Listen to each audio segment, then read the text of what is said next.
हजुर हजुर कहाँ लैजान खोजेको अहिले हजुर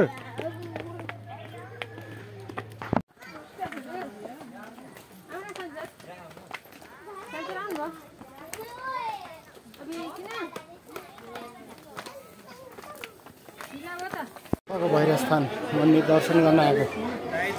रमाइलो छ भिडभाड त्यत्तिकै छ रमाइलो छ यसरी यो रोड पकाउने चलन छ यहाँ रोड पकाउने चलन छ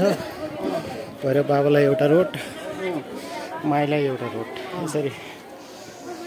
चढाएर प्रसादको रूपमा चढाउने चलन छ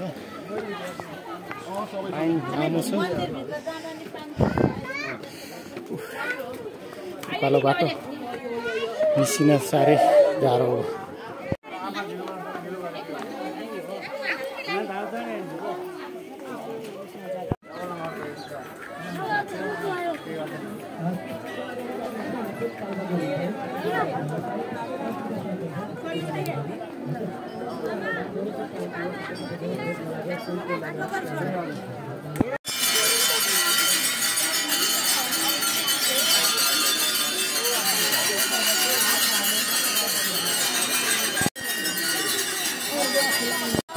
पाल्पाको भैरवस्थान मन्दिर यहाँ दर्शन गर्न आएको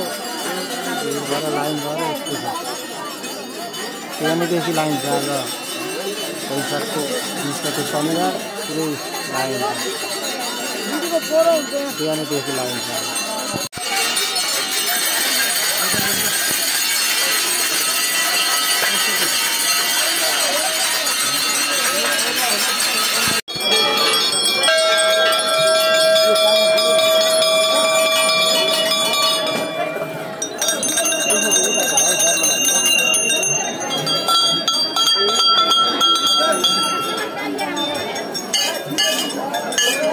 पाल्पाको भैरवस्थान मन्दिर दर्शन गर्न आएको धेरै